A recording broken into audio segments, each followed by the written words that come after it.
Buenas tardes, doctora. Bueno, podré ver algunos rostros.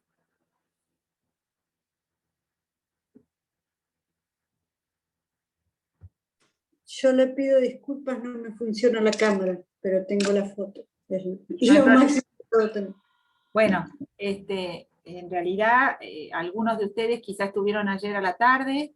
Yo tuve una demora. Para los que no estuvieron, porque yo me retrasé, les pido disculpas, pero bueno, como expliqué ayer a la tarde, mi madre tenía el turno para la vacunación de COVID, y bueno, estas cosas no se eligen, y justo coincidió con el horario de clase, con lo cual pensé poder llegar a las 7, y finalmente, bueno, los vacunatorios están un poco lejos, y había un poco de gente en espera, pese a que está todo, por suerte, muy bien organizado, y la atención hacia las personas ancianas realmente es muy buena, pero bueno, tuvimos un poco de demora, por eso llegué más tarde. Así que, bueno, la idea de haber reiterado la clase, hoy estuvimos con un grupo a las 3 de la tarde, y ahora este grupo de las 18:30, era revisar algunos de los temas de los regímenes económicos del matrimonio, en base a las consultas que ustedes quieran hacer,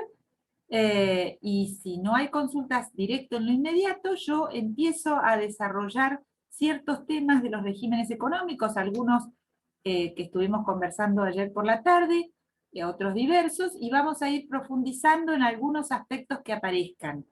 La idea es tratar de trabajar de una manera dinámica. Yo por allí les propongo en el medio del desarrollo algunos ejemplos para que ustedes piensen y respondan, y en base a eso vamos viendo incluso de qué forma se han ido adquiriendo los conocimientos sobre este tema tan específico por una parte y tan necesario por otra, porque se dediquen o no al derecho de las familias.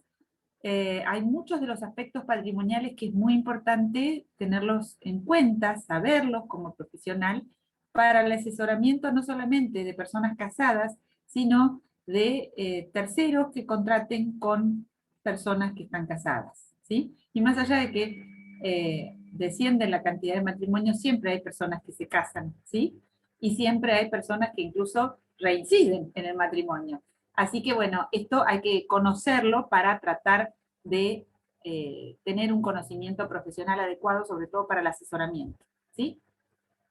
Bueno, así que en primer término, dudas que ustedes registren sobre la temática que ya han desarrollado varios profesores sobre los regímenes matrimoniales. A ver, dudas, yo escucho voces. Yo, Cuenten. profe, quería preguntar si esta es ayer no estuve en la clase, si esta es la unidad 6 y si vieron a partir de la extinción de comunidad. Exacto, eso Ah, fue, perfecto. estuvimos trabajando ayer. Estuvimos trabajando causales, formas de modificación de la comunidad, y después trabajamos sobre recompensas y partición. Por eso yo quería saber, más allá de los temas que estuvimos trabajando ayer, que podemos volver sobre ellos y vamos a volver sobre ellos, pero algunas otras dudas que existieran sobre los regímenes económicos, sobre lo que tiene que ver con la responsabilidad de los cónyuges frente a terceros, las disposiciones comunes a los dos regímenes, ¿sí? Lo que aparezca como dudoso o como complejo, como que necesita explicación, en todos estos temas económicos vendría bien si ustedes me plantearan algo. Si no, empezamos a desarrollar algunos aspectos, y voy a ir mechando con algunas cosas incluso que ayer trabajamos, pero que me di cuenta al finalizar la clase que al ir haciendo tanto vuelo rasante sobre los temas, había algunas cosas que yo tenía que precisar con ustedes. Por eso, ¿hay dudas? ¿O todavía no hemos llegado ni al nivel de duda? ¿No hay dudas? ¿En el chat tampoco? ¿No? ¿Están a la escucha de lo que se explique? Bueno, entonces vamos a trabajar. Después les paso el Power. Ayer una compañera me explicó cómo pasarlo en el chat, fue fantástico porque ya hoy en la comisión de las 3 de la tarde también lo pude pasar. A ver. Bueno, vamos a trabajar entonces, yo voy a ir explicando y cualquier duda que aparezca o que se suscite a raíz de la explicación, me interrumpen y yo explico. Y por ahí voy a preguntar algo como para ver si se va comprendiendo, ¿sí? O ponemos ejemplos prácticos para ver si vamos interiorizando bien los conceptos de los regímenes económicos del matrimonio. Ustedes saben que, claro, desde el Código Civil originario de Vélez al Código Civil y Comercial actual vigente, han existido una serie de modificaciones muy importantes en los regímenes económicos del matrimonio, y evidentemente ello ha tenido que ver con cambios sociológicos muy importantes, como es, por ejemplo, la igualdad de los cónyuges en las relaciones personales y en las relaciones patrimoniales, y con el crecimiento de la mujer en el mundo laboral y en el mundo económico, ¿sí? Con ese crecimiento que la posiciona en las relaciones económicas de una manera muy distinta a la manera en que la encontraba Vélez a la mujer en el matrimonio, ¿sí? Por supuesto que hay un sinnúmero de modificaciones de las vidas actuales que también se ven reflejados en la materia económica matrimonial, ¿sí? Y en todos los aspectos en los cuales se encuentra regulado hoy día el régimen económico del matrimonio, ¿sí? También esta nueva forma de regulación dispuesta a partir del 1 de agosto del 2015 tiene que ver con un mayor reconocimiento a la autonomía de la voluntad de las personas en todos los aspectos de su vida, no solamente en los aspectos personales, sino también en los aspectos patrimoniales. De alguna manera, el Código Civil y Comercial en esto admite y posiciona a las personas mucho más dueñas de su vida privada que lo que podía reconocer las Vélez Arfield, ¿verdad? El orden público matrimonial en la época de Vélez era un orden público mucho más pesado desde el punto de vista de la intromisión del Estado en cómo regular a las familias, ¿sí? Primero y principal porque se hablaba de una familia, ¿sí? La familia legítima y la familia matrimonial. En cambio, hoy día hablamos de las familias y hablamos de los matrimonios y de las formas de organizarse económicamente los matrimonios. Bueno, entonces, claro, de aquel régimen originario de Vélez, que era el régimen de la comunidad legal, imperativo, forzoso, de orden público, inmodificable, como lo hemos enseñado hasta el año 2015, pasamos ahora a tener un sistema de legislación que contempla la posibilidad del ejercicio de la autonomía de la voluntad ya a partir de la elección del régimen económico que se va a aplicar a un matrimonio, ¿sí? Bueno, y de esto se trata, esto de lo cual empezamos a hablar con los regímenes económicos, en la actual regulación del libro segundo con sus leyes complementarias aplicables, ¿sí? Para comenzar a situarnos, nosotros vamos a trabajar en particular algunas cuestiones que tienen que ver con las deudas de los cónyuges, que ayer me di cuenta que debíamos trabajar un poquito más, con la gestión de la comunidad, la extinción y la liquidación tendiente justamente a la partición, ¿verdad? Entonces, la comunidad es este régimen económico supletorio que se aplica cuando las personas se casan y no optan por el régimen de separación, inicialmente. Este régimen de comunidad tiene connotaciones y particularidades similares en muchos aspectos al régimen que rigió hasta el 1 de agosto del 2015, que era la llamada sociedad conyugal, ¿sí? Esencialmente la sociedad conyugal era una comunidad. ¿Qué cosa caracteriza a la comunidad o cómo podemos definir a la comunidad. Miren, en esto, la definición que usaba Belucio es una definición interesante para analizar porque nos marca realmente cómo es esto de la comunidad. La comunidad es un régimen económico que hace comunes las ganancias que obtienen los cónyuges por su esfuerzo en la vigencia del régimen y que hace que aparezca justamente al momento de la extinción una masa común partible. Esa masa común partible está constituida por los bienes gananciales que son objeto de la liquidación y de la partición. Es decir, la comunidad no es una tercera persona que surge entre los cónyuges desde el punto de vista económico, ¿sí? Por eso era más equívoco todavía el nombre de sociedad conyugal, a pesar de que representaba algunos de los antecedentes tenidos en cuenta por Vélez Sársfield al legislar, ¿sí? Pero la comunidad no es una tercera persona, no hay una tercera persona jurídica distinta de los cónyuges unidos en matrimonio y que a su vez han optado por un régimen de comunidad. La comunidad, entonces, genera la existencia de una masa común partible al momento de la extinción del régimen y su posterior liquidación. Comunidad no es sinónimo de condominio, ¿sí? Los bienes que conforman la comunidad pueden ser bienes gananciales de titularidad de uno de los cónyuges, del otro, o de ambos, por mitades o con titularidades de porcentajes distintos, ¿sí?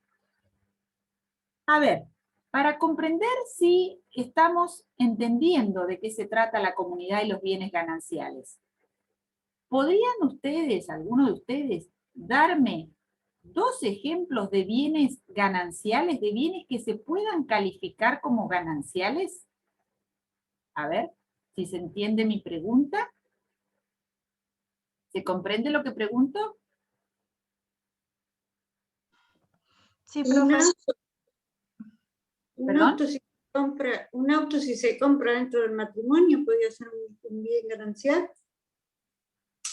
Bien, ¿de dónde provienen los fondos con los cuales usted compra el auto? Ahí ya me complica un poquito.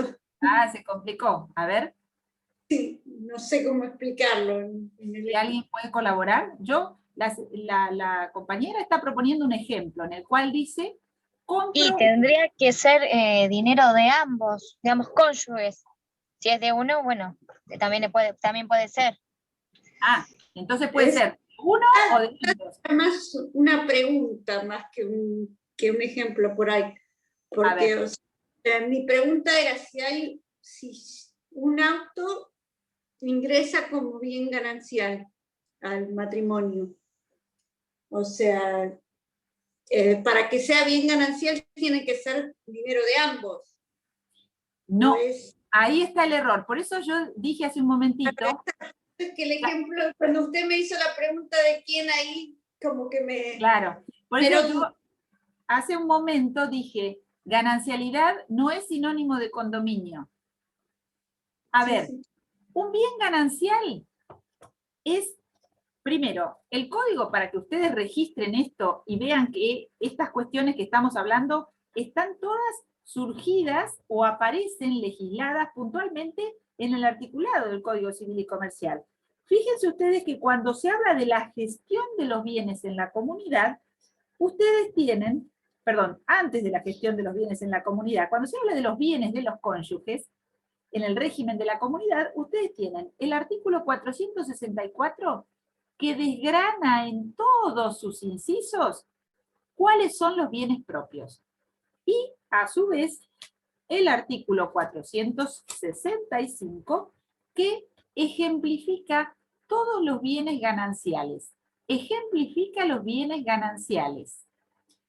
Y justamente hay algo que ustedes tienen que tener en cuenta. Hay un par de criterios esenciales que definen a la ganancialidad. El criterio temporal es uno, Por eso me parecía interesante esta alusión que hacía esta compañera que decía, un automotor comprado en vigencia de la comunidad puede ser ganancial. Es cierto, puede ser ganancial. Pero yo le pregunté cuál era el origen de los fondos.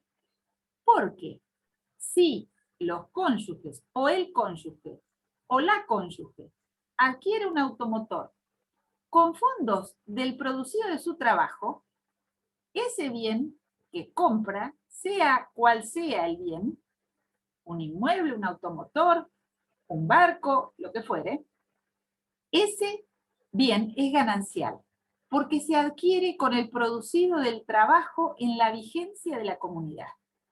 No importa si uno de los cónyuges denodadamente se esfuerza y trabaja todos los días de su vida y el otro se dedica a la contemplación y al descanso. ¿Sí? Los fondos que se adquieren por el trabajo de los cónyuges en vigencia de la comunidad son gananciales y la inversión consecuente que se puede hacer de esos fondos gananciales permite adquirir bienes gananciales. ¿Se comprende? ¿Se comprende el ejemplo? Sí, ahora sí. Se comprende el ejemplo. Entonces, los títulos de adquisición de bienes gananciales se corresponden con aquello que se adquiere con el esfuerzo de la vida, ¿sí? Con el esfuerzo del trabajo, ¿sí? En cambio, si un bien se adquiere en la vigencia de la comunidad, pero con fondos obtenidos por una herencia, una donación efectuada en la vigencia de la comunidad o antes, o con fondos habidos de la época en que la comunidad todavía no existía, ese bien va a ser calificable como bien propio. Por eso, al criterio temporal, a cuándo, si es antes o después de la vigencia de la comunidad, hay que agregarle el origen de los fondos con los cuales se hace la adquisición. ¿Se comprende mejor? ¿Se comprende mejor el ejemplo? Sí, profe. Bueno, Sí. gracias por responderme, porque de esa manera podemos ir viendo, a ver, bueno, qué cosas hay que chequear de esto del régimen económico. Reitero, usted para conocer la composición de los bienes propios y de los bienes gananciales, tienen que repasar estos dos artículos que estuvimos mencionando. Profe,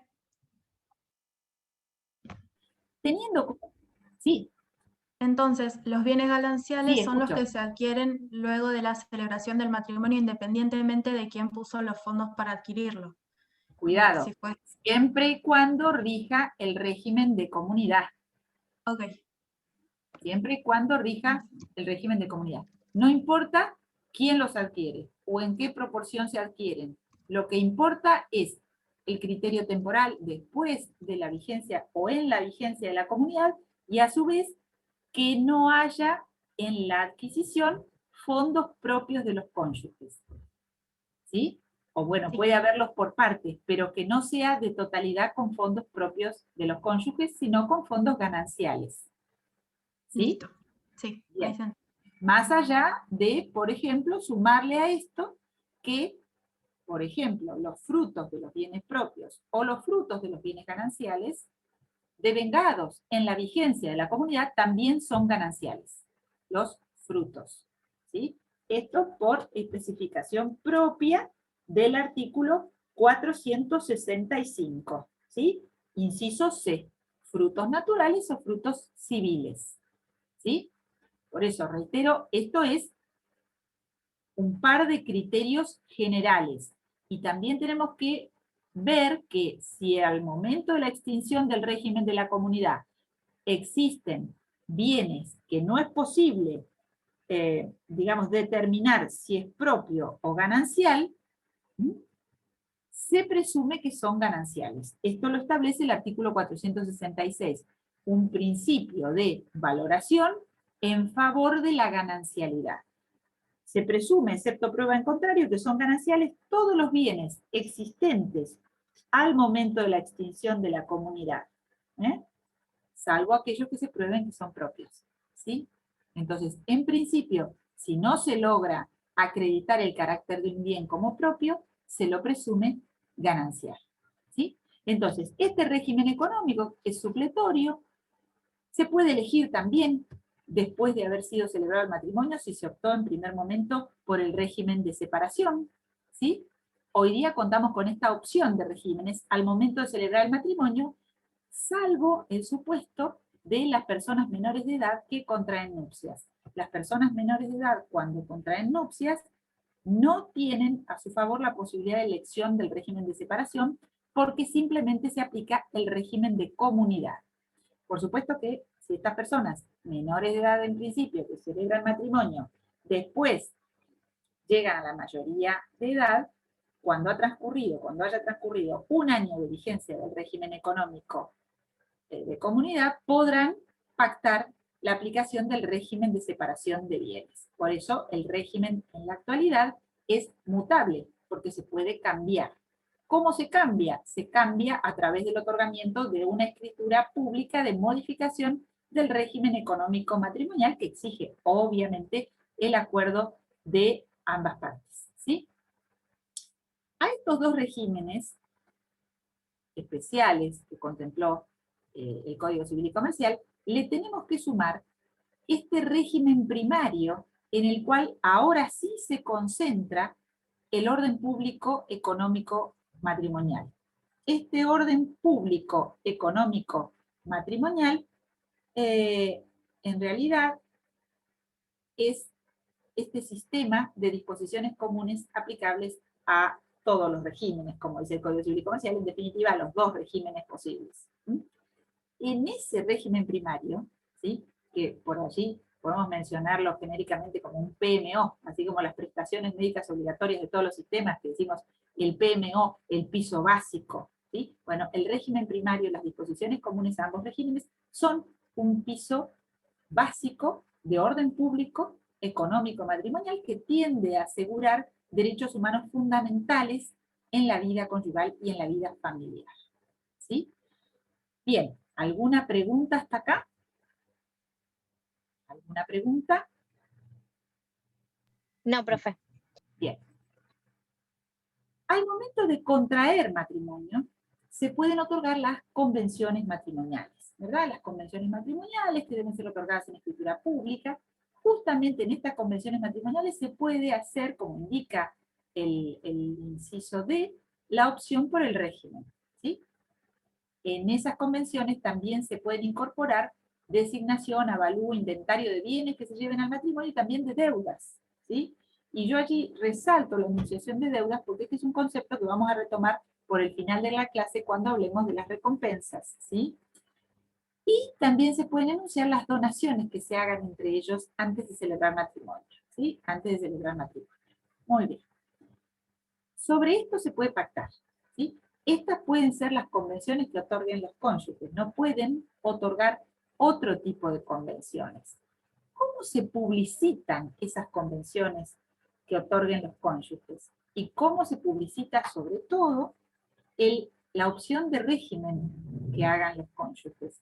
Bueno, esa opción de régimen que hagan los cónyuges en convención nupcial puede publicitarse y debe publicitarse a partir de la inscripción en el registro de las personas, ¿sí? Se publicita con el acto de matrimonio cuando se inscribe como tal en el registro de las personas, ¿sí? Pregunta: ¿el registro de las personas es un registro nacional, provincial o municipal? Nacional. No. Provincial. El registro de las personas es provincial. Miren, es un error muy común pensar que es nacional, porque lo que sí es nacional es el registro de identidad por el cual se otorgan los DNI, ¿sí? Esa ley de identificación nacional de las personas es una ley nacional, la que instauró en su momento el DNI, ¿sí? Sin embargo, los registros de las personas en los cuales se inscriben los nacimientos, las muertes, los matrimonios, ¿sí? Los divorcios, son registros provinciales. Allí accede la información, también las uniones convivenciales, ¿sí? Estos registros existían en las provincias cuando se crean los registros civiles no eclesiásticos, ¿sí? Porque al comienzo de la organización nacional, los registros eran los que se llevaban en las iglesias, ¿sí? En cambio, los registros de las personas son registros provinciales. Y entonces, tanto el matrimonio como la opción de matrimonial que se otorgue, la opción de régimen por el cual se elija, se inscribe en el registro de las personas. Cuidado, porque la opción de regímenes, ya sea el régimen de comunidad, si se opta en un momento posterior a la celebración del matrimonio, o si se opta al momento de celebrar el matrimonio por el régimen de separación, no se inscribe en los registros de bienes. ¿Sí? ¿Qué registros de bienes tenemos? ¿Cuáles recordamos? A ver, ¿y qué son? ¿Nacionales o provinciales? A ver, ¿cómo pensamos esto?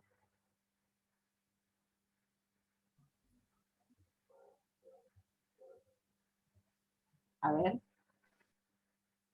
Por ejemplo, el registro... ¿Desde la propiedad inmueble? Sí, ¿cómo es? ¿Nacional o provincial? Provincial. Provincial, exactamente, provincial, a pesar de que existe una ley marco, que es la 17.801, que es la ley de registración inmobiliaria. Pero esa ley condiciona cómo deben ser otorgados los títulos y las transmisiones registrales de bienes inmuebles, pero la aplicación de esa ley la realizan los registros provinciales, ¿sí? Tanto el inmueble donde está cada uno de ustedes como donde estoy yo en este momento, todos los que estamos en la provincia de Buenos Aires, tienen un asiento registral en el registro de la propiedad inmueble. Muy bien, si se otorga una convención matrimonial que elige el régimen de separación o el régimen de comunidad, si es una opción posterior al régimen de separación, se inscribe en el registro de las personas, pero no con el acta de matrimonio, pero no se inscribe en los registros individuales. Ahora, ustedes que ya han visto todo el régimen económico del matrimonio, ¿qué cosa se inscribiría, de acuerdo a lo que ustedes van sabiendo, en el registro, por ejemplo, de la propiedad inmueble de la provincia de Buenos Aires? A ver, ¿qué cosa les parece a ustedes que podría inscribirse, que debe inscribirse, en el registro de la propiedad inmueble, vinculado justamente a esta cuestión del régimen de la comunidad o el régimen de bienes? Cuando el inmueble está afectado como bien de familia. Bien, bien, Cecilia. Esa podría ser una inscripción. A ver, y vamos a corregir un poco el lenguaje, porque tenemos el lenguaje que es así. El nombre del bien de familia es un nombre que ha quedado en el, digamos, en el diálogo o en el lenguaje coloquial popular y en el lenguaje técnico también, porque muchas personas siguen hablando y cada tanto se nos escapa esto de bien de familia. Y hoy día ya no tenemos un régimen de bien de familia, porque también es preciso recordar que la ley 14.394 fue derogada por el nuevo Código Civil y Comercial. ¿Y el Código Civil y Comercial qué contempla? Código Civil y Comercial. ¿Ahora sería afectación de vivienda? Exactamente, la afectación de vivienda del artículo 244 y siguientes. La afectación de vivienda que no requiere estar casado ni casada, ¿sí? Que puede hacerse a través directamente de la afectación individual. Pero ¿qué otra cosa? Pero está bien eso, se inscribe en el registro de la propiedad inmueble. ¿Qué cosa más podría hacerse? Porque la comunidad cuando se extingue, después viene el periodo de la indivisión, y después llegamos a la adjudicación de los bienes, ¿verdad? Para uno u otro cónyuge. ¿Qué cosa más se inscribiría en el registro de la propiedad inmueble, por ejemplo? A ver si a alguien se le ocurre. ¿Qué otra cosa más se podría inscribir?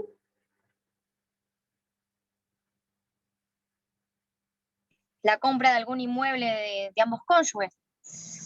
Sí, pero también, teniendo en miras el régimen económico matrimonial, cuando ese régimen se extingue y se llega a la partición y adjudicación, el cambio de la adjudicación se inscribe ahí sí en lo individual en el registro de la propiedad inmueble si se trata de un inmueble.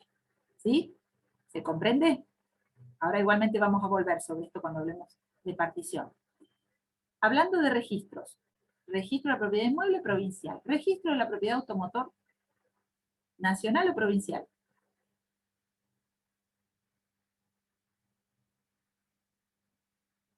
¿Nadie tiene un automotor? ¿Dónde inscribieron el 08?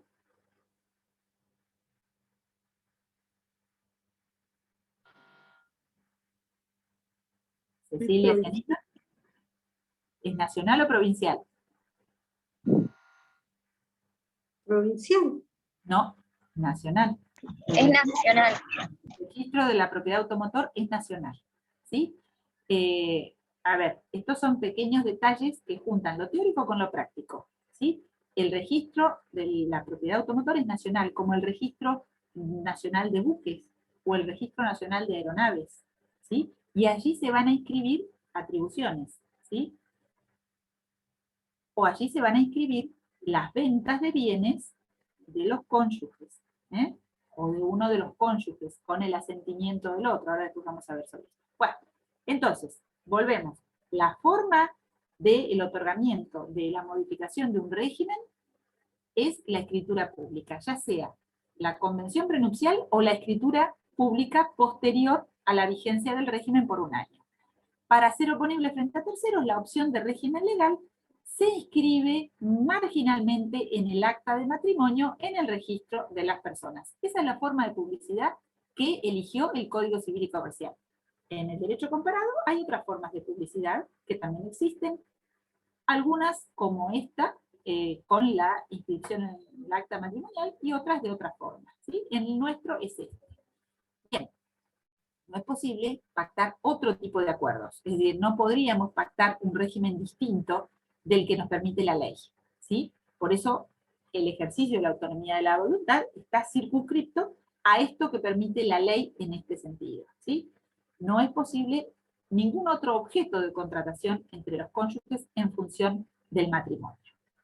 Ahora bien, la modificación dijimos de acuerdo al 449 y el núcleo duro. Pero antes de pasar a este núcleo duro, a las disposiciones comunes a todos los regímenes, recordemos algunos aspectos de la situación contractual entre los cónyuges.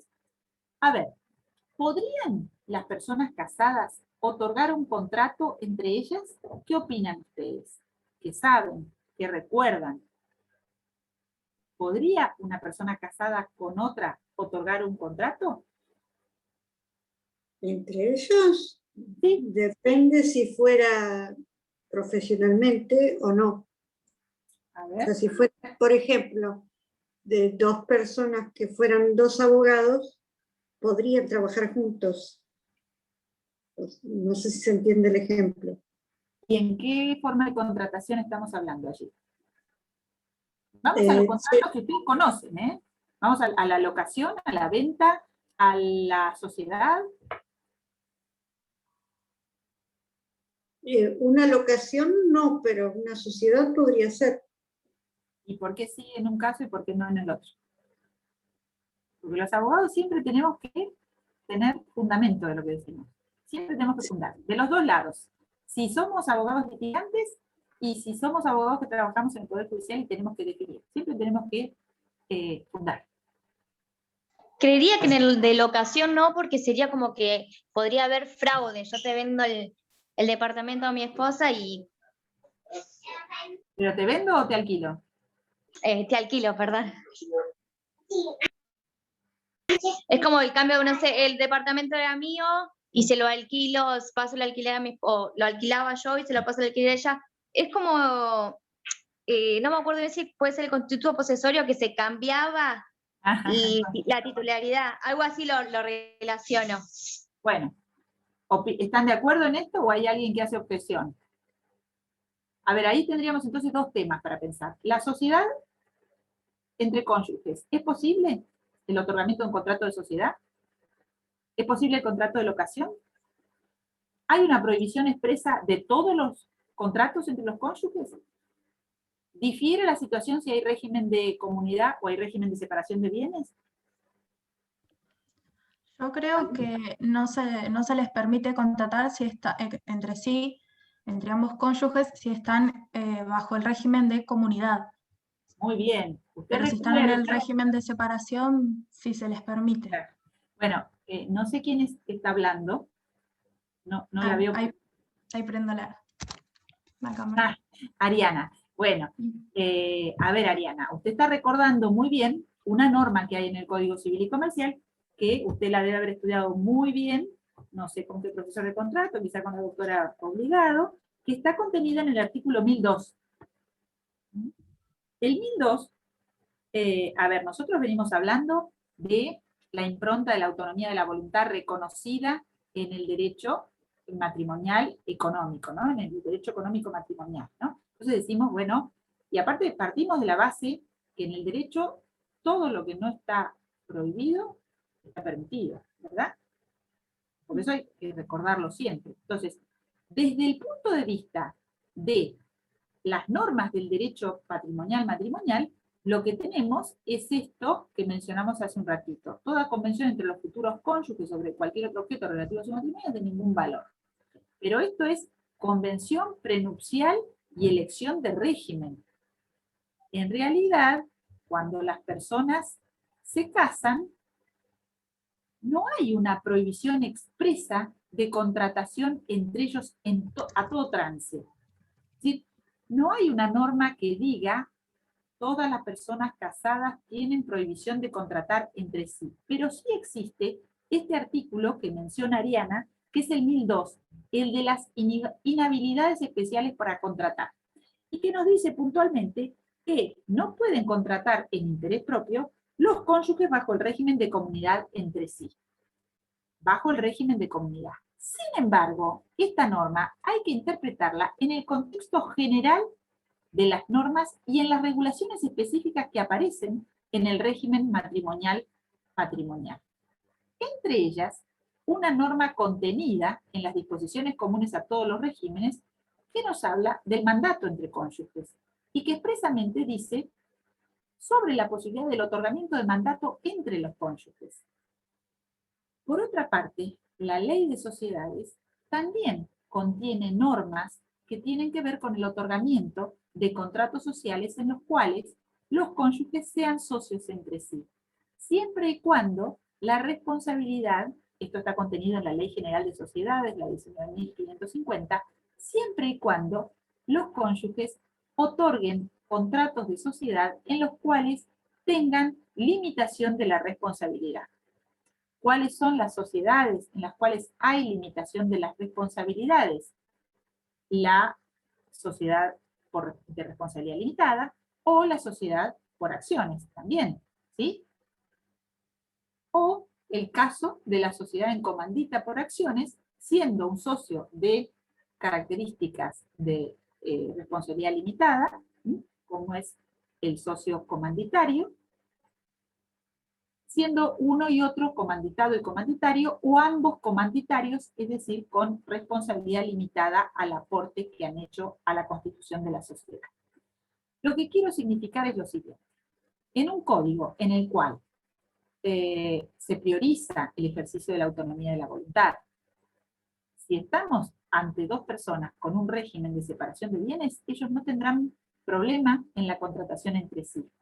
Ahora, si estamos con dos personas unidas matrimonialmente y con régimen de comunidad que les resulta aplicable, entonces tenemos una norma, como es la del artículo 1002, que impone limitaciones en la contratación, pero que sin embargo no debe ser entendida como una limitación total, porque existen normas que expresamente permiten el otorgamiento de contratos entre cónyuges y porque hay formas contractuales que no violan el orden público matrimonial en tanto no cuestionen o no infrinjan las normas contenidas en las disposiciones comunes a todos los regímenes, que es el núcleo esencial normativo duro, inderogable, por las partes, que es las normas contenidas desde el artículo 454 al 462.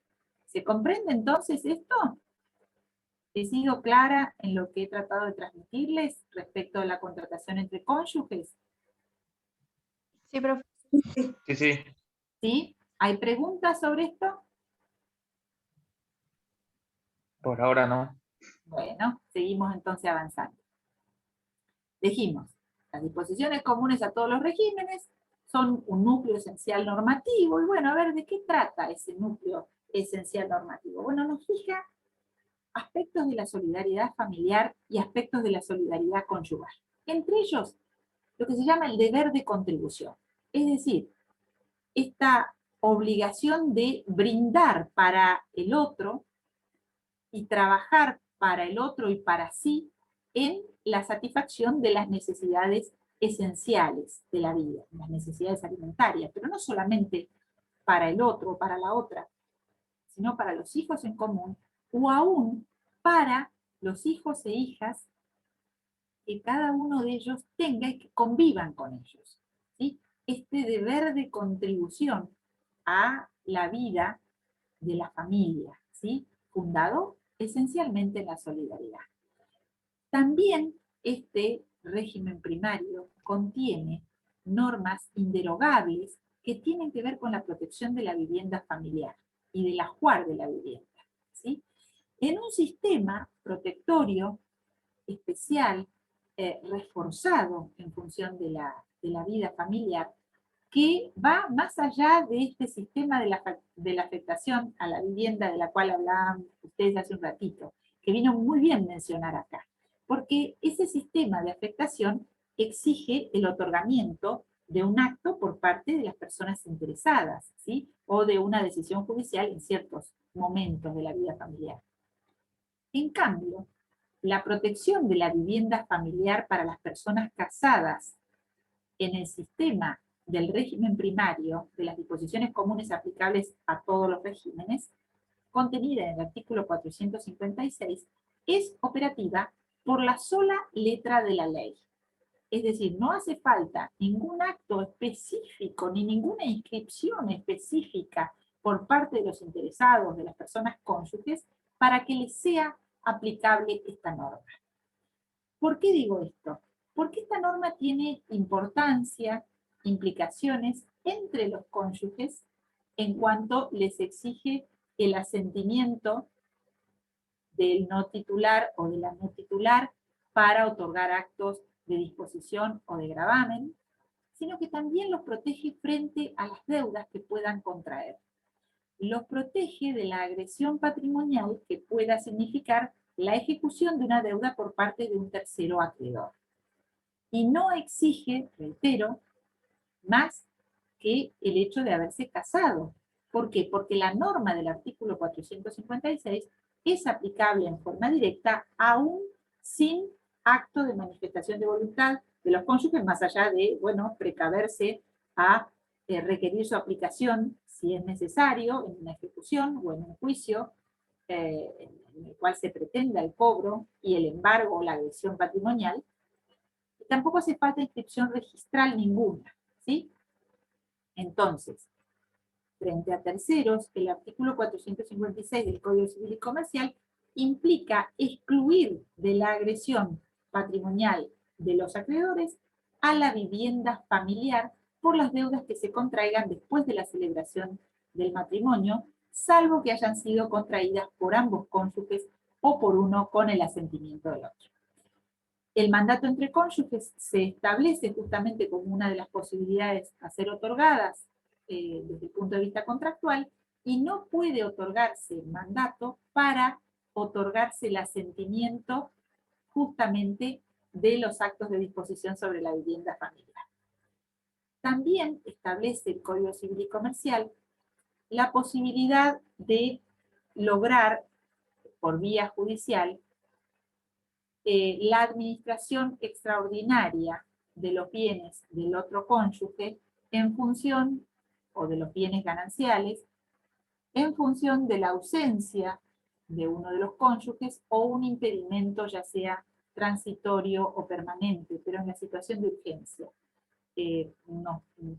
Pensamos, por ejemplo, en la otra comisión lleva este ejemplo, en la situación de Cerati, en el momento en que sufre el ACV, de un momento para el otro una persona con un accidente cerebrovascular puede realmente quedar imposibilitada de continuar ejerciendo actos civiles, actos de la vida patrimonial que le exige su patrimonio para continuar llevando adelante la vida económica.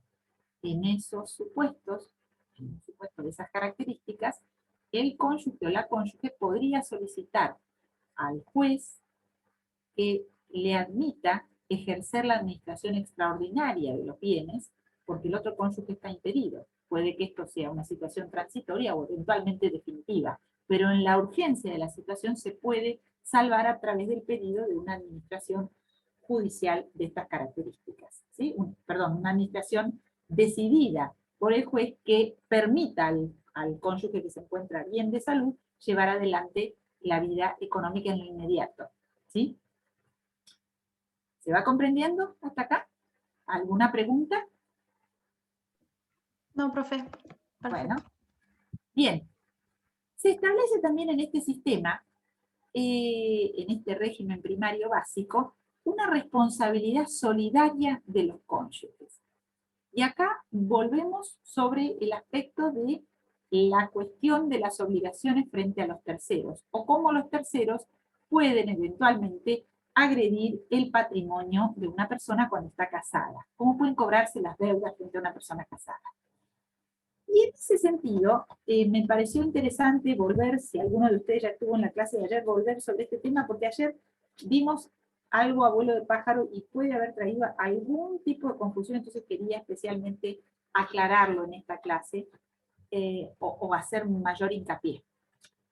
A ver, la responsabilidad solidaria que establece el artículo 461 nos enseña que los cónyuges o las cónyuges responden solidariamente por un núcleo de obligaciones esenciales. Esas obligaciones esenciales para la vida familiar y conyugal son las obligaciones que contraiga, aunque sea uno solo de ellos, pero que tienen que ver con las necesidades ordinarias del hogar, el sostenimiento y la educación de los hijos comunes, y todo el amplio espectro de lo que tiene que ver con el artículo 455, con lo cual se involucran también las obligaciones de contribución que tengan los cónyuges o las cónyuges en relación a los hijos comunes y a los hijos de uno u otro cónyuge.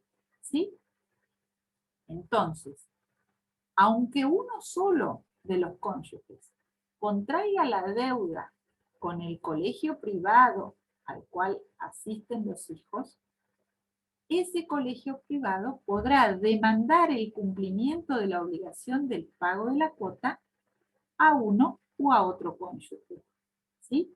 ¿Recordamos qué significa la responsabilidad solidaria?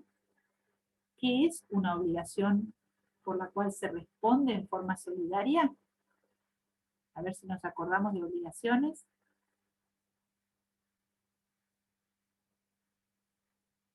¿Podrían explicarme qué es una obligación solidaria o una responsabilidad solidaria? Son las que... Cuando el acreedor puede ir contra uno u otro deudor, sería que dependen, que están unidos en esa deuda. Bien. ¿Y cómo puede tratar de ejecutar su deuda?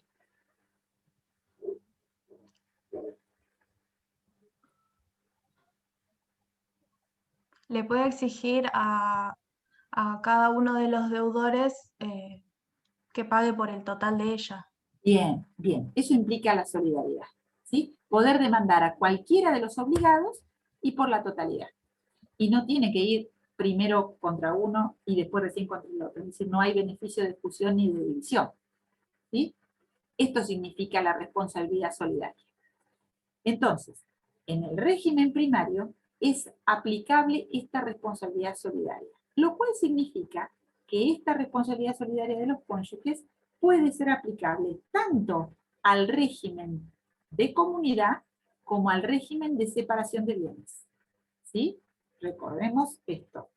Norma del artículo 461, aplicable al régimen de comunidad y aplicable al régimen de separación. Lo que sucede es que en el régimen de comunidad, además de esta responsabilidad solidaria, vamos a tener algún caso en el cual el cónyuge no contratante también responde por las deudas que ha contraído el otro cuando se trata de los gastos realizados para la conservación y el mantenimiento de los bienes gananciales. ¿Sí? Ahora después vamos a ir sobre esa explicación también cuando hablemos un poquito más de las deudas en el régimen de comunidad. Lo que es importante tener presente es que la responsabilidad solidaria, como la establecen las disposiciones comunes aplicables a ambos regímenes, hace responsable a ambos cónyuges con todo su patrimonio. ¿Sí? Por estas obligaciones se responde con todo el patrimonio. Si estamos en la comunidad, se responderá con los bienes propios que uno tenga y con los bienes gananciales que uno tenga. Y si estamos en el régimen de separación, con los bienes que uno tenga, porque no hay calificación de bienes. ¿Sí? ¿Se comprende esto? ¿He sido clara? Es importante tener esto sólidamente adquirido porque esto no es pasible de mayores interpretaciones. Es o blanco o negro y se aplica no solamente dentro del derecho de las familias, sino que se aplica en todo ámbito del derecho donde se busca el cumplimiento de una obligación por parte de un tercero. ¿Se comprende el sistema? Entonces, si se está bajo el régimen de comunidad, se responde con los bienes gananciales y también con los bienes propios. Exacto. Si está bajo el otro régimen, los propios porque no hay bienes gananciales. Claro. En este caso de responsabilidad solidaria. Y también vamos a ver el otro artículo que es aplicable en materia de comunidad. Pero quedémonos con esta idea de esta responsabilidad solidaria por las necesidades ordinarias del hogar y por el gasto de sostenimiento de la educación de los hijos comunes o no comunes que convivan, hijos menores o con determinaciones de restricción en su capacidad de obrar. ¿Sí? Sí, gracias. ¿Está claro? Bueno.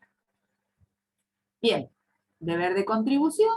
Entonces recordemos que la obligación se extiende a las necesidades de los hijos menores de edad o de las hijas menores de edad, o con capacidad restringida o con discapacidad que convivan con los cónyuges, ¿sí? Que convivan, aunque no sean hijos de ambos cónyuges, ¿sí? Muy bien. Este deber de contribución puede ser demandado.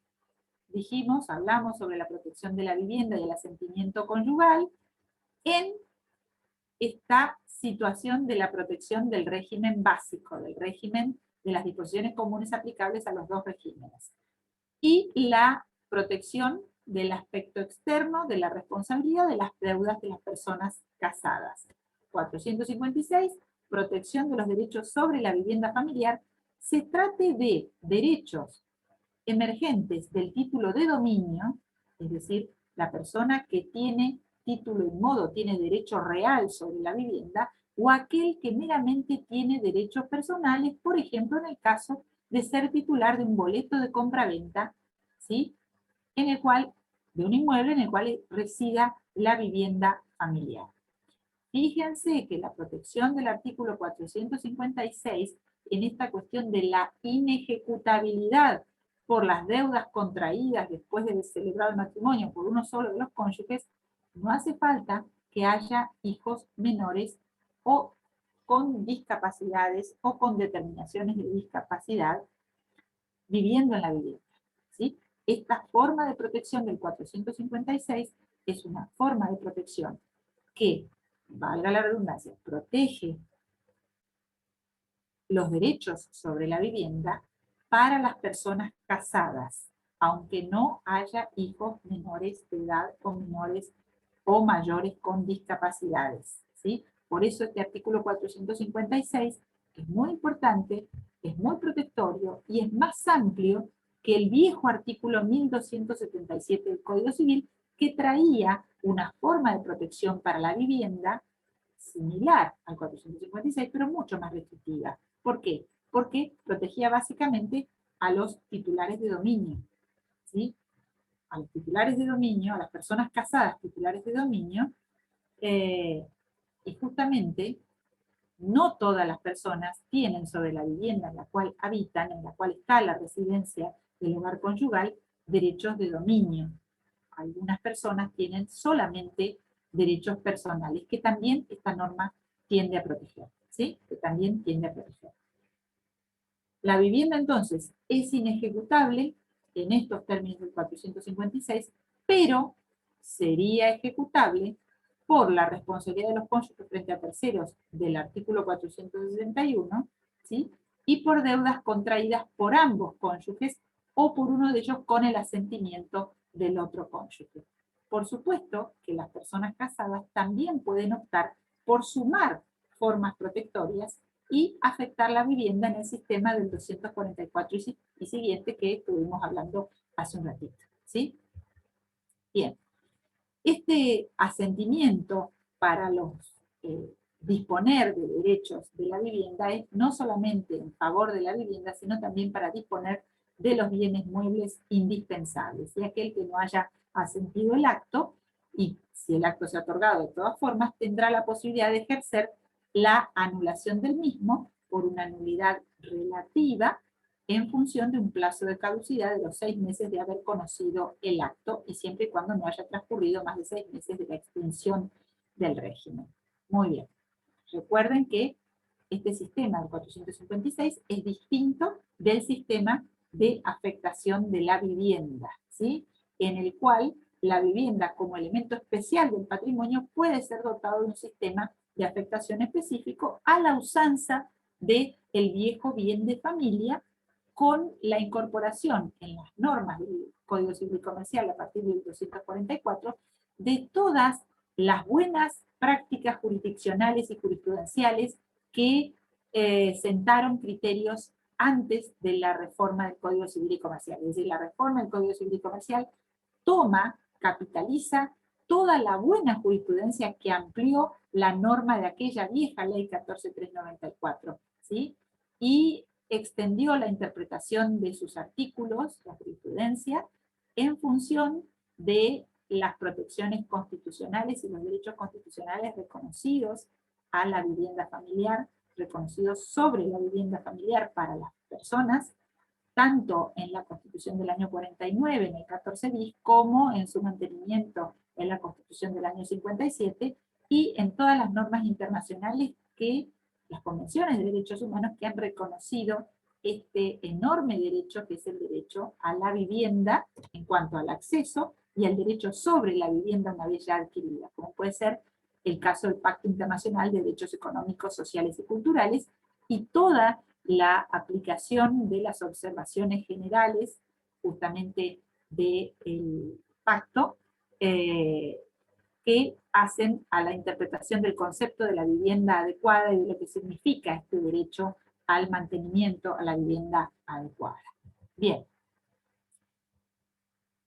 Responsabilidad solidaria que vimos en el artículo 461, y vamos a desarrollar algunas cuestiones de la comunidad, por supuesto, siempre abierta a las preguntas que ustedes me quieran formular sobre este tema, que ya han visto, pero estamos haciendo un repaso general para fijar temas claves en esto.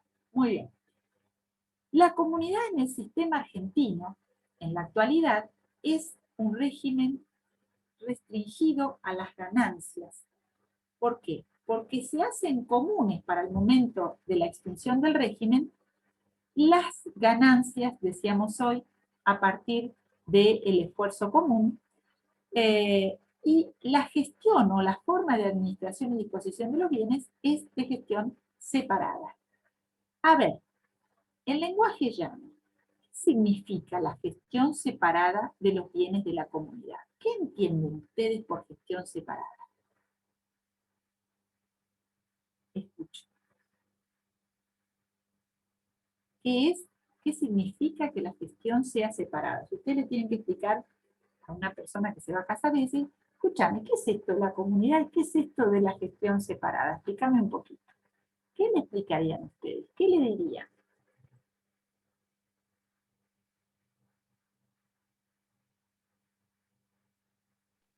¿Sería algo así como que cada uno de los cónyuges tiene la libre administración de los bienes propios y disposición de ellos? ¿Solo de los propios? Y no, de los gananciales también podría ser. Claro, es así. Cada cónyuge tiene la libre administración y disposición de los bienes que él o ella hayan adquirido. Concomitante con esta idea que decíamos hoy, la comunidad no es condominio, yo puedo adquirir bienes que son gananciales porque los adquiero con el producido de mi trabajo, pero son de mi titularidad, ¿sí? De mi titularidad exclusiva. ¿Cómo me doy cuenta que un bien es ganancial? Si es un inmueble y pido un informe, un certificado de dominio, en el certificado de dominio de un bien inmueble consta en la inscripción cuándo lo adquirí y cómo era mi estado civil cuando lo adquirí. Si no hay salvedades en el título de adquisición de haber sido adquirido con fondos propios, ese bien es ganancial, ¿verdad? Criterio temporal y criterio de los fondos que se utilizan. Entonces, la comunidad es una comunidad restringida a las ganancias de gestión separada porque cada uno de los cónyuges puede administrar y disponer de los bienes que ha adquirido, con una primera limitación. Artículo 456. Si se trata del bien inmueble en el cual reside la vivienda conyugal o familiar, entonces, para disponer de derechos sobre esa vivienda, necesitaré el asentimiento del cónyuge no titular. Y con otra limitación más, porque ahora estamos en el régimen de la comunidad. Esa limitación, esas otras limitaciones más que vamos a encontrar, surgen de lo normado en el artículo 470. ¿Por qué? Porque sobre los bienes propios, cada uno tiene la libre administración total y la libre disposición total, salvo la norma del 456. Pero sobre los gananciales, el 470 nos marca que la administración y la disposición corresponde al que lo adquirió. Pero es necesario el asentimiento, dice el 470, y enuncia en 4 artículos 4 necesidades de asentimiento para disponer, ¿sí?, de bienes en particular. Disponer a través de la enajenación o el gravamen de los bienes registrables. Por eso, si es un inmueble, necesitaré el asentimiento, cuando se trata de un inmueble ganancial. Si es una embarcación, necesitaré el asentimiento. Si es un automotor, necesitaré el asentimiento para enajenar o gravar, ¿sí? Por ejemplo, para constituir una hipoteca sobre un buque, si se trata de un buque ganancial, necesito el asentimiento del cónyuge no titular, si está nombre, si figura titular registral, uno solo de los cónyuges. También para determinados actos de la vida societaria, para la disposición, para la transmisión de acciones, hace falta de las acciones nominativas, lo mismo para disponer de participaciones societarias y también para disponer de establecimientos comerciales, industriales o agropecuarios, ¿sí? En estos supuestos hace falta el asentimiento para disponer o para otorgar promesa de actos de disposición. Por eso también en el sistema actual el boleto de compraventa de inmueble requiere del otorgamiento del asentimiento conyugal. ¿Está? Entonces, el principio es que la gestión es separada, pero existe esta limitación establecida. 2 limitaciones. Una para la vivienda en el caso de la aplicación de la norma del 456 y la aplicación del artículo 470 porque estamos en el régimen de comunidad. Régimen de comunidad que limita la gestión separada. ¿Sí? Bien. ¿Se va comprendiendo hasta acá? ¿Vamos bien con la comunidad? ¿Hay preguntas? Bien. Comunidad y responsabilidad frente a terceros. Muy bien. Dijimos, artículo 461 nos da una pauta en cuanto a la responsabilidad de las personas casadas frente a terceras en el núcleo duro, trabajando sobre la responsabilidad de las personas por, la responsabilidad de las personas casadas solidaria por las necesidades del hogar y el sostenimiento de los hijos. Muy bien. En la comunidad, el sistema de gestión separada se acompaña por un régimen también de responsabilidad separada de los cónyuges. Cada cónyuge responde frente a sus acreedores con todos sus bienes propios y los gananciales que él o ella hayan adquirido de acuerdo a lo normado en el 467. Pero hay una responsabilidad también, ya no solidaria, sino concurrente, por los gastos de conservación y reparación de los bienes gananciales. Fíjense ustedes que en la última parte del artículo 467 se marca que por los gastos de conservación y reparación de los bienes gananciales responde también el cónyuge que no contrajo la deuda, pero solo con sus bienes gananciales.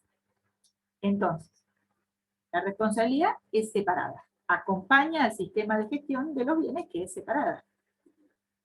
¿Cómo se responde por las deudas que uno contrae estando casado? Con todos los bienes propios y con todos los bienes gananciales que son de mi titularidad. ¿Sí? La excepción a este sistema general es que por los gastos de conservación y reparación de los bienes gananciales también responde el cónyuge que no contrajo la deuda, pero solamente con los bienes gananciales. Es decir, que el tercero acreedor podrá agredir los bienes gananciales del no contratante en tanto no responda el titular de el que contrajo la obligación y solamente con los bienes gananciales. A este sistema de responsabilidad separada del 467 hay que sumarle la responsabilidad solidaria expresamente contemplada en el 461. En esto hay que tener en cuenta que la solidaridad en las obligaciones surge o de los convenios o de la ley exclusivamente. No es de interpretación analógica ni extensiva, porque el sistema de la responsabilidad solidaria es de interpretación restrictiva solamente cuando la ley lo establece o cuando las partes lo convienen en un contrato. ¿Sí? Muy bien. Esta Filmina nuevamente nos pone en órbita con la gestión y el asentimiento, en esta división de la gestión, separación de la gestión, y con la salvedad del 470. Una digresión más. La gestión separada es la que lleva adelante cada uno de los cónyuges, que no es lo mismo que gestión indistinta. Gestión separada es cada cónyuge administra y dispone de lo que es de su titularidad, de lo que él ha adquirido. Si consideramos la gestión indistinta, es que cualquiera de los cónyuges administre y disponga de cualquiera de los bienes. Esto no es así en el régimen de gestión separada de la comunidad. ¿Sí? La administración de bienes del otro cónyuge o de la otra cónyuge solamente la podré llevar adelante con un mandato otorgado en los términos de las disposiciones comunes aplicables a ambos regímenes, o con la autorización de la administración judicial extraordinaria, en caso de imposibilidad del cónyuge, como hablábamos hace un rato, también prevista en las disposiciones comunes aplicables a ambos regímenes. ¿Sí? ¿Se comprende esto? ¿Podría volver a explicar la diferencia entre la gestión separada y la indistinta? Porque Bien. no lo Sí. estoy entendiendo. Miren, generalmente uno puede hacer el ejemplo con la emisión de cheques o la autorización para cuentas bancarias. Si en una cuenta bancaria dos personas tienen autorización, y ahí vemos los distintos matices. Porque algunas veces se puede confundir lo que es la gestión conjunta, la gestión indistinta o la gestión separada. Si a un bien lo tengo que gestionar conjuntamente, es que tiene que aparecer la voluntad de ambos cónyuges en el acto de disposición. Eso no es el sistema de la comunidad, de la gestión de la comunidad. La gestión de la comunidad es separada, porque cada cónyuge administra y dispone del bien propio y del bien ganancial de su titularidad. Yo, aquí en la rotonda, puedo administrar y puedo disponer los bienes gananciales que son de mi titularidad. ¿Sí? Si yo tengo un automotor y ese automotor es de mi titularidad, lo compré yo, lo estoy pagando en cuotas, con mi salario, como sea, de ese bien administro y dispongo. ¿Sí? Si voy a disponer, voy a necesitar, como estoy en un régimen de comunidad, voy a necesitar el asentimiento de mi cónyuge. ¿Sí? Pero dispongo yo del bien. El otro simplemente puede decir, sí estoy de acuerdo o no, no estoy de acuerdo. ¿Sí? Y si no está de acuerdo, tendrá que ser una negativa fundada. Porque si no, puedo requerir el asentimiento judicial supletorio. Ahora, eso es distinto a la gestión indistinta. Es otra forma que podría tener la comunidad, pero no la tiene. Pero viene bien tenerlo presente, porque no es que un cónyuge pueda decir, ah, bueno, yo voy a disponer de los bienes gananciales que son de titularidad del otro. ¿Sí? No puedo disponer directamente del bien que es de titularidad del otro cónyuge. Para otorgar un acto de administración o disposición de bienes del otro cónyuge, tendré que tener un mandato de administración o de disposición que haya sido otorgado. ¿Se comprende la diferencia? Ahora sí, ¿Sí? ahora me quedó claro. Sí. Bien, bueno, me alegro. Bien. Aquí tenemos estas menciones del asentimiento que rige en materia de régimen de comunidad. Para enajenar o gravar hace falta el asentimiento del no titular en relación a actos de enajenación o gravamen de los bienes registrables, de las acciones nominativas, las participaciones en sociedades, los establecimientos comerciales, y también tenemos que tener presente que es aplicable el asentimiento de acuerdo a las disposiciones comunes aplicables a los dos regímenes. En cuanto a qué sucede si un acto se otorga sin el asentimiento del cónyuge, le es aplicable el mismo sistema que es aplicable para el asentimiento en las disposiciones comunes a ambos regímenes. Por ende, ante su omisión, se podrá requerir la nulidad del acto fundado en la nulidad relativa de haber faltado el asentimiento. Digo, es una nulidad relativa porque está brindado este sistema de protección del asentimiento en función del interés particular de un cónyuge.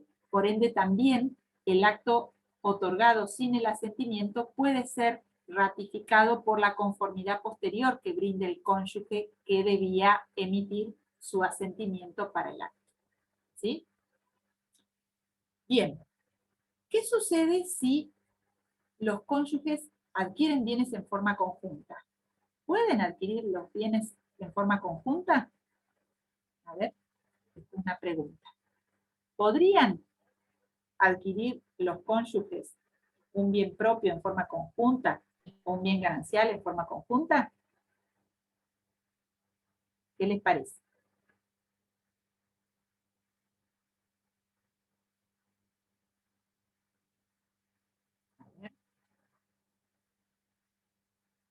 ¿Qué opinan? ¿Pueden comprar un bien en condominio? Dicho de otra manera, ¿hay prohibición de Sí. adquirir? Pueden, bueno, muy bien, pueden. Si compran con dineros propios, ¿sí? Imaginemos que cada uno recibió una herencia, una pequeña herencia, ¿sí? O imaginemos, a ver, ¿qué otro ejemplo me podrían dar? De dos personas que compran con bienes propios, a ver. ejemplo, yo tenía un auto, mi pareja tiene otro auto, lo vendemos y con ese dinero compramos un auto conjuntamente. Muy bien. Entonces, tenía un auto de antes de casarme, lo vendí, el otro también tenía otro auto y bueno, mejoramos modelo, marca, qué sé yo, y compramos. Entonces, ¿quién administra ese bien? Bueno, el 471 da solución a esto. Dice, la administración y disposición corresponderá en conjunto a ambos. Acá, ¿ven? Administración y disposición conjunta. No es separada, es conjunta. Acá, los dos juntos. Cualquiera sea la importancia de la parte de cada uno. O sea que si yo tenía un auto muy sencillo, entonces tengo en realidad en el nuevo automotor el 25%, y el otro tiene el 75%, vamos a administrar y a disponer en manera conjunta. No importa la cantidad que aportamos para el bien que compramos. ¿Sí? ¿Se comprende? Sí, profe. Bien. Si en caso de disenso sobre qué hacer después, el que toma la iniciativa del acto puede requerir la autorización judicial, una suerte de asentimiento, ¿sí? Para disponer eventualmente del bien. ¿Sí? Y en cuanto a cosas, se aplicarían acá sí las normas del condominio en todo lo que no esté previsto en esta situación de bienes conjuntos. Bien. Como rémora final para tener en cuenta para el momento de la liquidación, se reputa, como dije hoy, que pertenecen a los dos cónyuges por mitades indivisas los bienes respecto de los cuales ninguno de ellos puede justificar la propiedad exclusiva, ¿verdad? Y en caso de ausencia de prueba, se reputan que pertenecen a los cónyuges por mitades indivisas los bienes respecto de los cuales no pueda probar esa propiedad exclusiva. ¿Cuáles son las causas de extinción de la comunidad? Es decir, los casos de cese de la comunidad. Las causas son la muerte comprobada o la muerte presunta o la muerte real, ¿sí? La muerte real es en todo caso la muerte comprobada, ¿sí? El hecho del fallecimiento con la acreditación del certificado de nacimiento. La muerte presunta se da en los supuestos antes contenidos en la ley 14394, ahora incorporados en el Código Civil y Comercial, en los cuales, a partir de ciertas circunstancias, judicialmente se tiene por acaecida la muerte de una persona, ¿sí? El sistema de la presunción de fallecimiento.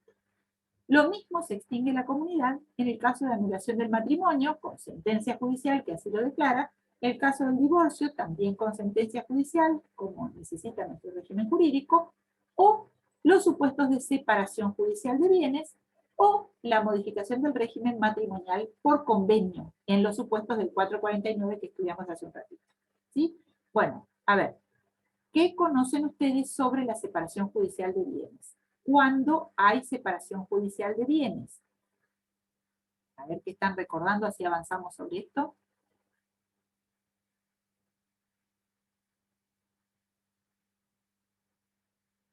Daniela.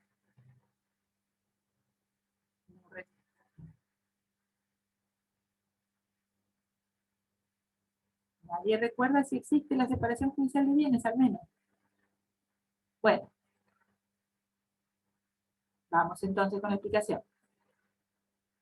El Código Civil y Comercial mantiene legislación que estaba prevista antes en el Código Civil, que uno de los cónyuges pueda peticionarle al juez la sentencia que declare extinguida la comunidad por separación judicial de bienes. Es decir, permanece la vigencia de los aspectos personales del matrimonio, permanece el matrimonio, pero un cónyuge necesita requerirle al juez, por determinado tipo de causales que le establece el código, la declaración de separación judicial de bienes para, a partir de allí, quedar involucrado con el régimen de separación y cesar, entonces, en la vigencia de la comunidad.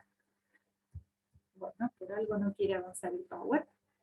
Entonces, este pedido de separación judicial de bienes se debe hacer a través de una demanda judicial fundado en las causales que establece el Código Civil y Comercial. El Código Civil y Comercial permite que un cónyuge demande la separación judicial de bienes si logra acreditar, por ejemplo, la separación de hecho de los cónyuges, si logra acreditar que ha sido decretado el concurso o la quiebra del otro cónyuge en los supuestos de mala administración de los bienes que eventualmente le hicieran perder su derecho a los gananciales, o en los supuestos en los que existe una sentencia de determinación de restricciones en la capacidad de obrar del otro cónyuge y la designación de apoyos en la persona de un tercero y no del cónyuge con quien se contrata.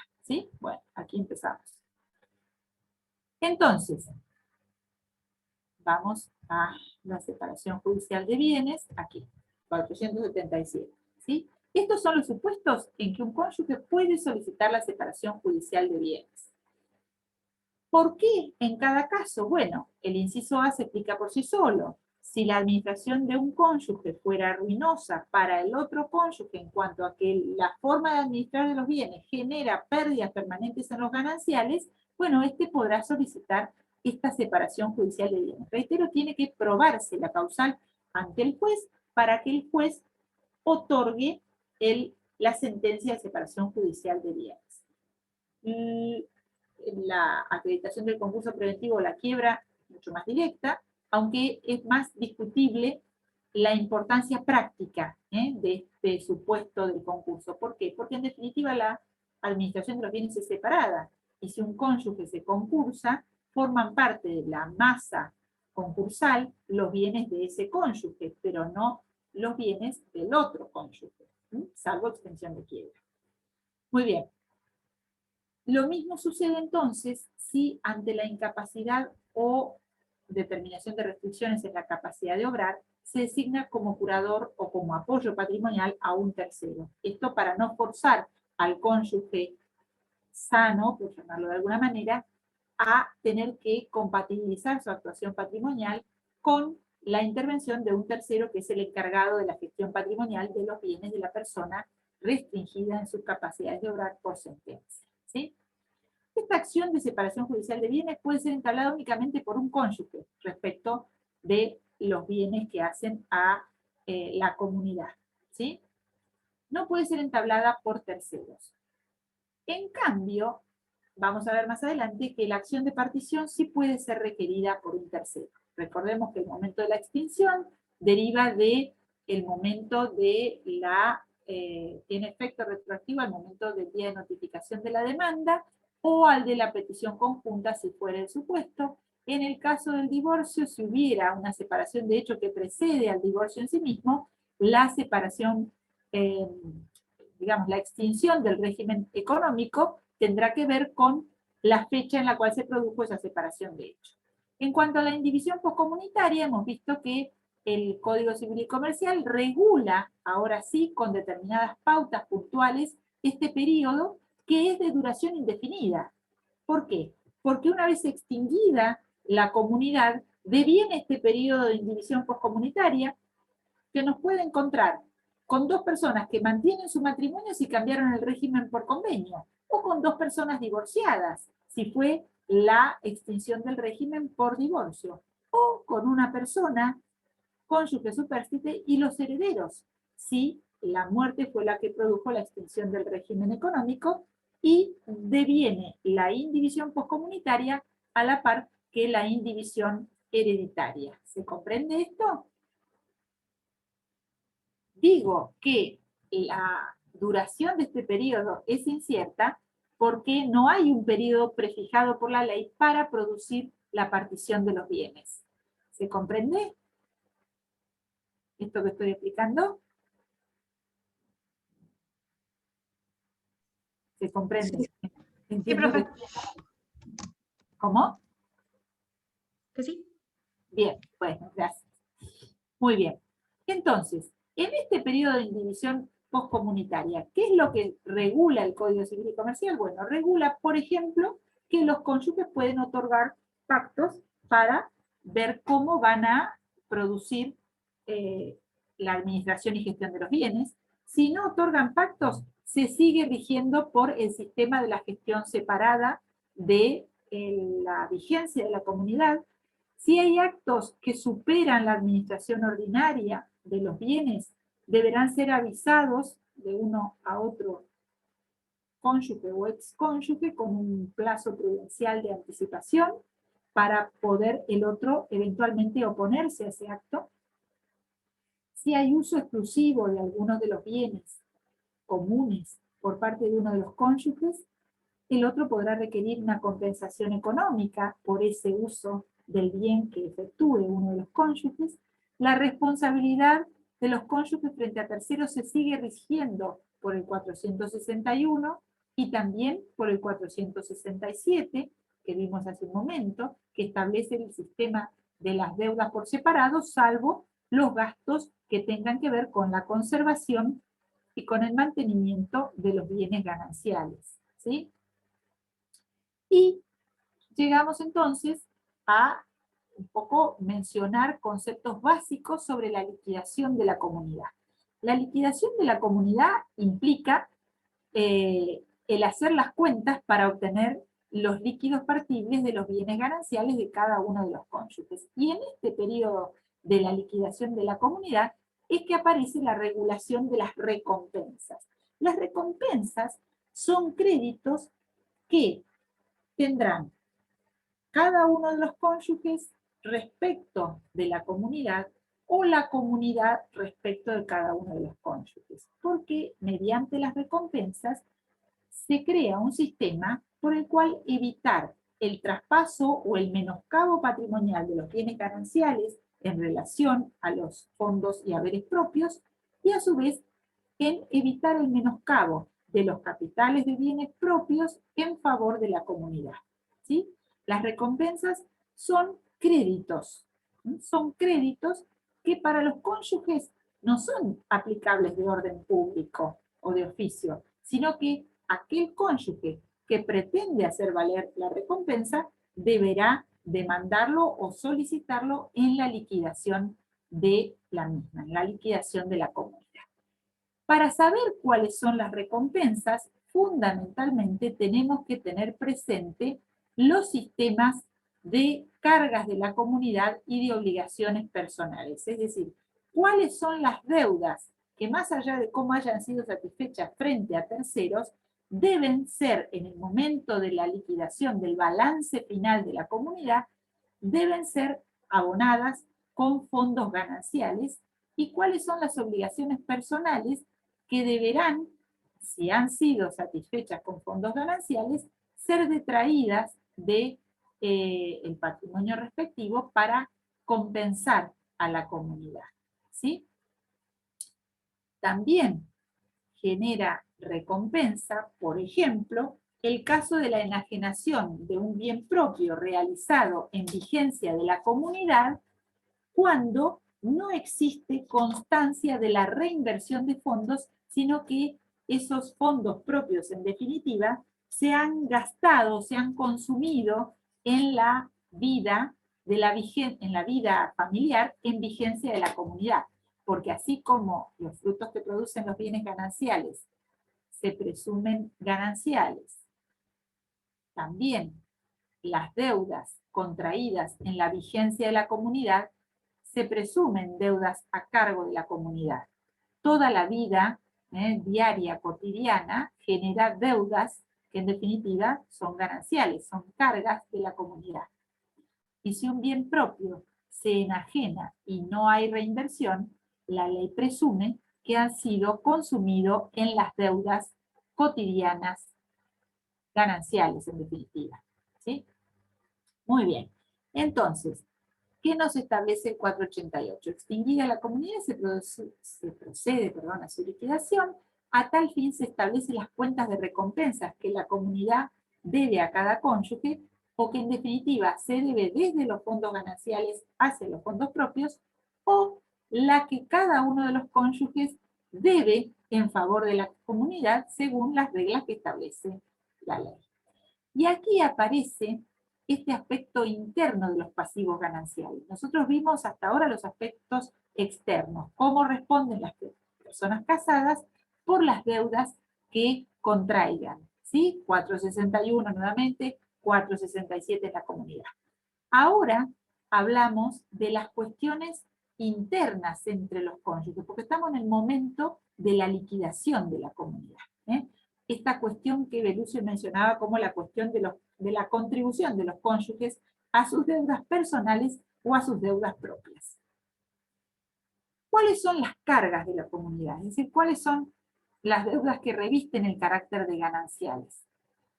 En principio, las obligaciones contraídas durante la comunidad no previstas como deudas personales, que ahora vamos a ver cuáles son. Es decir, que en principio las deudas son gananciales, salvo las que son personales, ¿sí?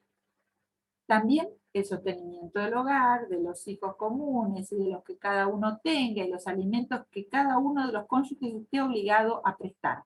Tanto desde el punto de vista de la obligación de contribución del sistema primario, como vimos hoy, como los alimentos en términos generales del artículo 537 del Código Civil y Comercial, que ustedes ya han visto o van a ver en breve. Las obligaciones alimentarias en función de los parientes, ascendientes, descendientes, o hermanos bilaterales o unilaterales, ¿sí?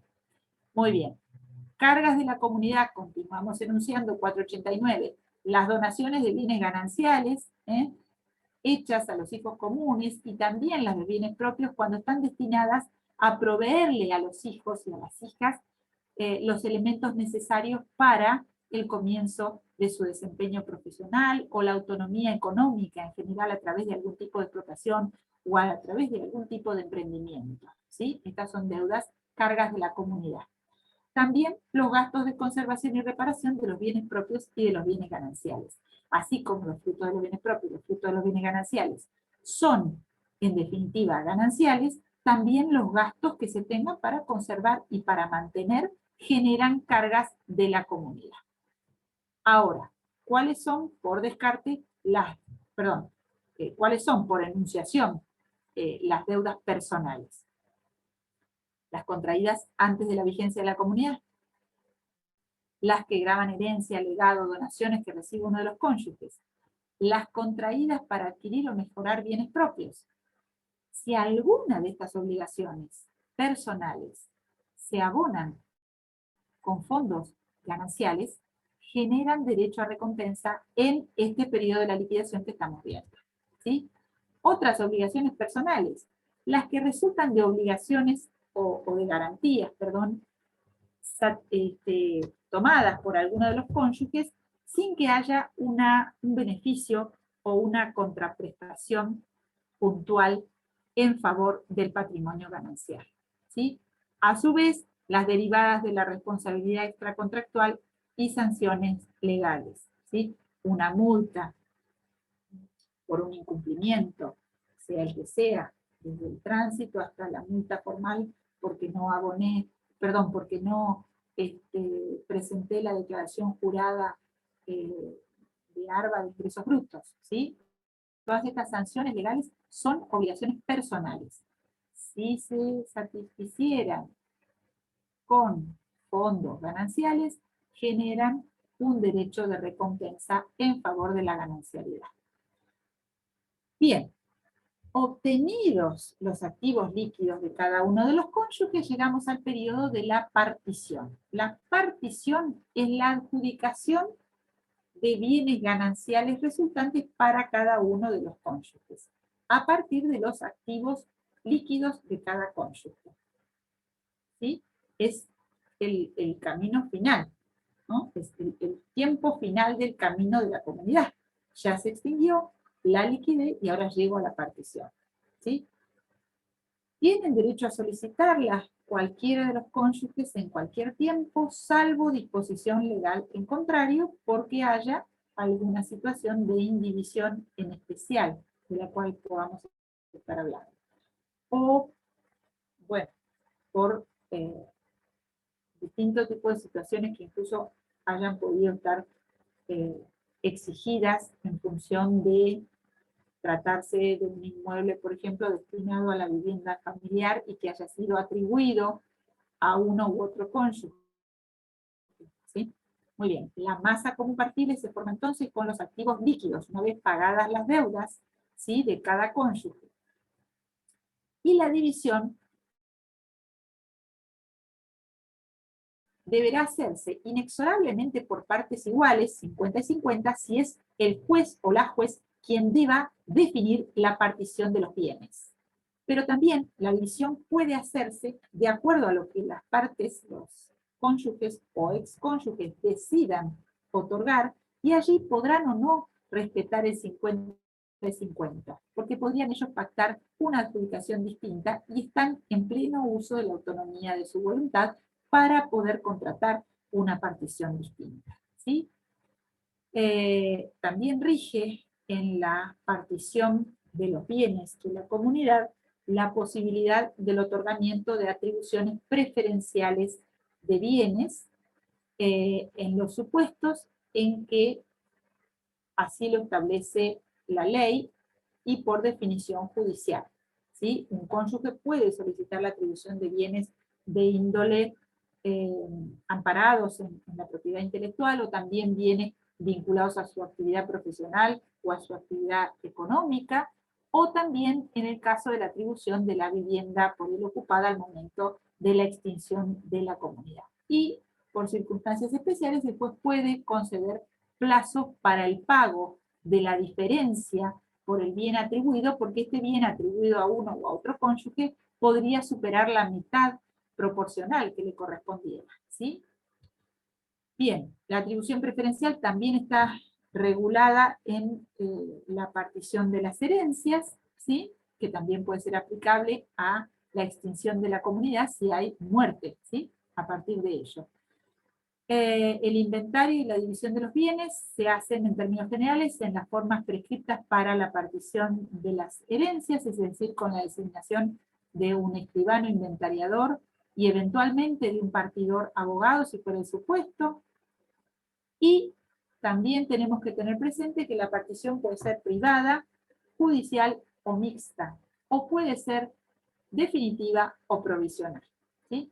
La partición privada puede hacerse en la forma y por el acto que definan los cónyuges. Podrá ser una partición otorgada, y deberá ser otorgada en escritura pública si hay bienes registrables que requieren la rogatoria notarial para ser inscriptos, y ahí vamos a la inscripción de la que hablábamos al comienzo, ¿verdad?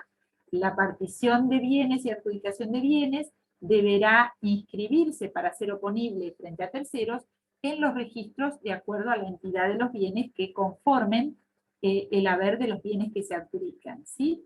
Y la partición puede ser provisional y no definitiva si hay una atribución conveniada de uso de los bienes sin haber adjudicación de dominio de esos bienes a uno o a otro cónyuge.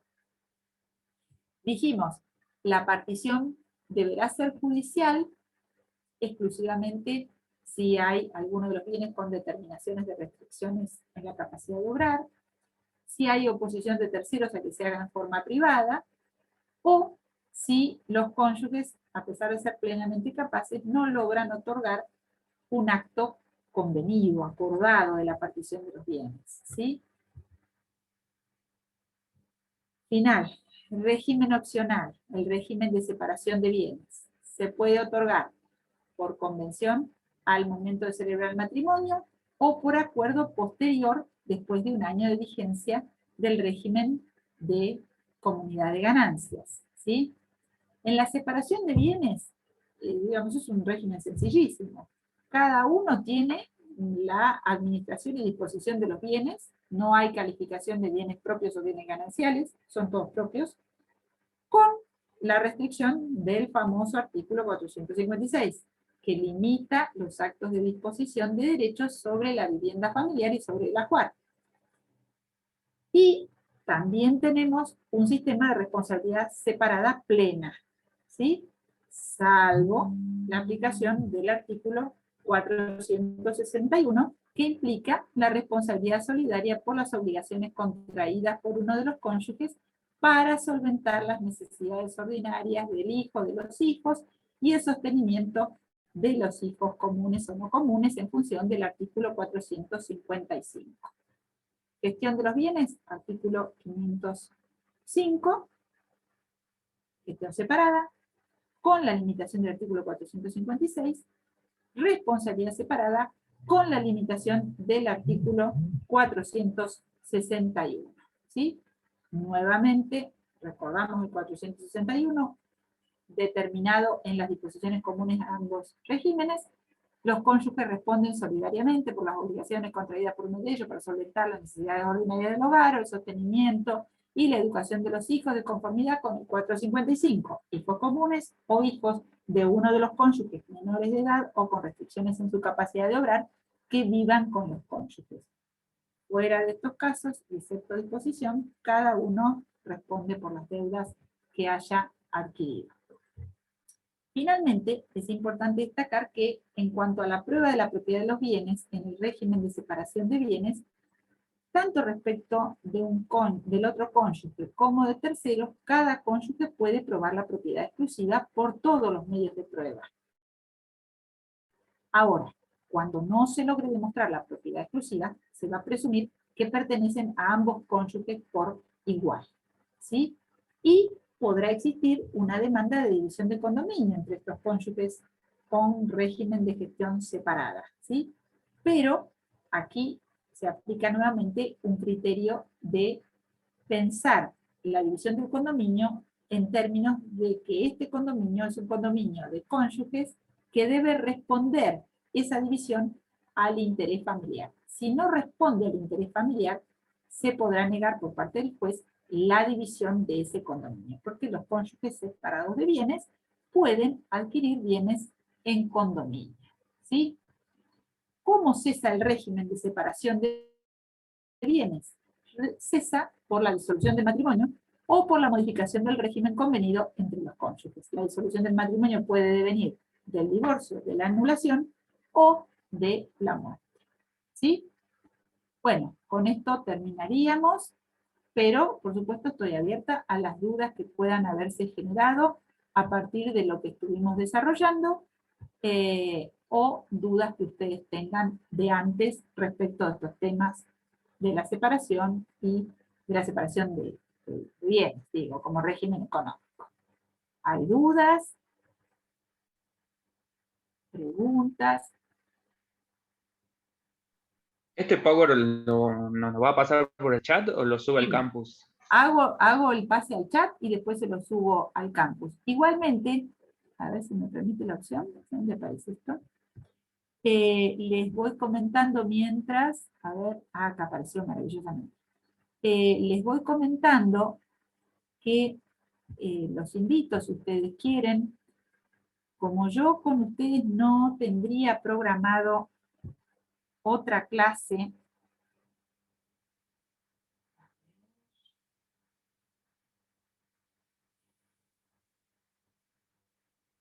ahora estoy en la duda, voy a salir de pantalla completa para no meter la pata con el Power. Les iba a comentar que tanto el 17 de abril como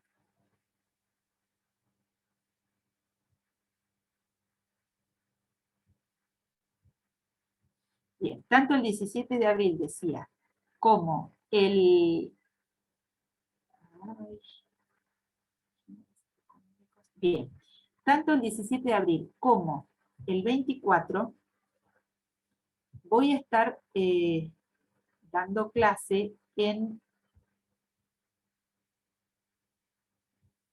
la comisión de la mañana el día sábado. Entonces, si ustedes quieren sumarse a esa clase, yo después voy a publicar el link para que puedan ingresar. ¿Por qué ahora no puedo abrir el chat? Sí. Para que puedan ingresar si quieren, voy a trabajar sobre los efectos del divorcio en una de las clases, y en la clase final voy a trabajar sobre los sistemas de protección de la vivienda familiar. Así que si ustedes se quieren sumar, yo después publico el link, porque también podría ser que se sumen en función de hacer consultas que crean necesarias sobre los distintos temas de la materia, más allá de las clases que vamos a tener, o de las posibilidades de consulta que pueden hacer por vía mail, o de la clase de consulta en particular que puedan llevar adelante, ¿sí? Entonces,